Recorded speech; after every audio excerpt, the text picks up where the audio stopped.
Hi, my name is Kirsten Osland. I'm the face behind this video. I'm also a student here at SLU. I'm making this video to talk about the ties between Fitspiration and negative body image. What Fitspiration is, it's inspirational or motivational posts on social media meant to encourage others to get healthy, get fit. A lot of times these posts show like their fitness routine, before and after pictures, and maybe videos of them doing the workout. Although this is meant to be a good thing, a lot of research has shown that this actually results in negative body image and decreased self-esteem. So today we're going to hear from a few students here on SLU, their experiences with Fitspiration. We're also going to learn more about Fitspiration and to kind of see it eye to eye, what to do about it. And then at the end, we're going to talk about a potential solution to end negative body image here on St. Louis University's campus.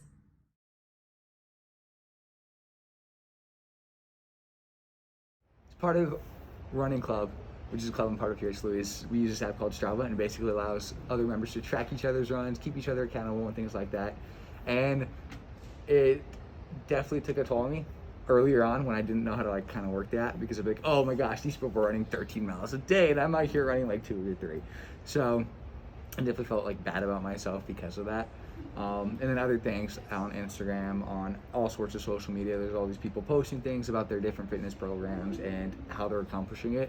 And I'm not doing any of that. I'm a runner, I'm not a lifter, I don't do any of that, so I don't have the same type of body image, same type of body as all those big, strong, buff people, right? That's just not me. So for a hot long time, it kind of weighed down on me, oh my gosh, I am not the standard of male attractiveness or whatever. So I definitely felt that as a teenager. Even now, you still feel that every now and then looking at different Fitspiration posts. One specifically I can think of is in rock climbing. I'm a rock climber, so I've been out of the game for 4 years, and I'm just trying to get back into it. And I'm seeing all these things now coming up on my For You pages and things like that, with different rock climbing skills and things that they're doing, and seeing them accomplish those things are crazy feats that I'm nowhere close to accomplishing right now. So it's kind of oh, will I ever actually get there? Do I have the time to get there? And things like that.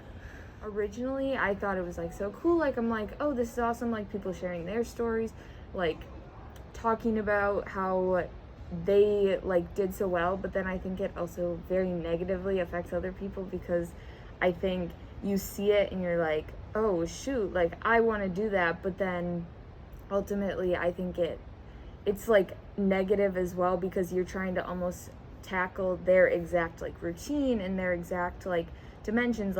You're they lost 10 pounds, I have to be able to lose 10 pounds. And I think that's not necessarily healthy and a good way to go about it. I think you should just have the goals in mind to be healthy and be who you want to be in your body, rather than have this ideal look. And you were kind of saying, the before and after photos, I think those are although they're good for the person, I think they're really toxic to be posting on social media and all that stuff, because I was saying, everybody's body looks so different, and it should look so different. So when people post these before and after photos, people have this image now in their mind, and it just generates in their head what they should be looking like. I'm asking students to take a pledge. I want students to take this pledge because I think that it can help negative body image on our campus here at SLU. This pledge is to not view any Fitspiration posts, not watch the videos, don't like them, and potentially don't create them if you do make Fitspiration posts for 2 months. And during those 2 months, be cognizant of how is your body image doing. Is it increasing? Is it decreasing? Is it staying the same? This, I think, by doing this, a lot of students might notice that their body image actually increases, because they're not constantly surrounded by this pressure to do a certain thing and to work towards this appearance that might be not attainable for them. So over quarantine, I feel so many people are this is the time for me to start working out.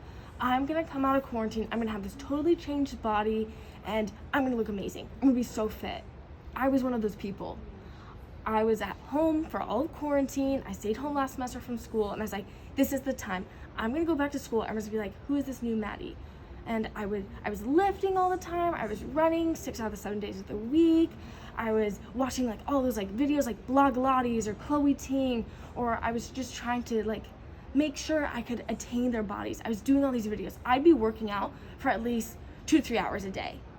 Granted, I only had school and other things like that weren't as important, and so that was my priority. I put all my time and energy into it, and my mom would be like, Maddie, why are you spending so much time watching these videos? Why have you been doing ab workouts for 45 minutes? Why are you doing that like Chloe Ting like booty pump video every single day this week? She's like, what is that doing? I was like, Mom, I'm gonna get that body. I'm gonna look like Chloe Ting. I'm gonna look like Kylie Jenner. I'm gonna do it. I'm gonna look like all these other women who are posting on social media. And so she and I had a long talk about it, and it wasn't healthy. What my mindset wasn't healthy, how I was going after. I was trying to attain a body that wasn't mine, and that's not healthy. I like lifting, I like studying, all that stuff. I did a lot of like research off like YouTube and stuff like that for like motivational lifting, and you see a lot of like different types of guys out there and stuff, and sometimes it can be kind of discouraging because like you're never gonna actually get to the like point that like they are, because it's all about like genes and like pictures and stuff like that. Like it's not necessarily like perfect, so like it's kind of a struggle sometimes, because like you get up some days and you're like, do I want to lift or do I want to like do something else, right? And like that routine, like sometimes you're like, no, I'm way too tired. And like I think it's kind of important that we focus on like what makes us like happy more than anything else, because like I know like all those fitness YouTubers I used to follow, like I stopped following because I'm like I can't compare myself to like other people and stuff, because like sometimes you want like a full like thing of Ben and Jerry's ice cream or something like that, you know, and or like super nice good foods and stuff. I've struggled with body image pretty much since, I don't know, elementary school, middle school. I always felt myself comparing like me to other girls, why I didn't look like them, why maybe they all look different than me, and it really kind of escalated from there. Getting into social media once I was in middle school and high school, I noticed it growing worse and worse. And it especially would become triggered when I would see Fitspiration posts and I would see these pictures of these girls that went from looking like me then to looking to this gorgeous supermodel body that maybe I couldn't get to. And I think the thing that hurt most about these is that they felt like something was wrong by looking similar to me. And then it really hit home because it made me feel like the way I looked wasn't good, wasn't worthy, and that I need to change right then.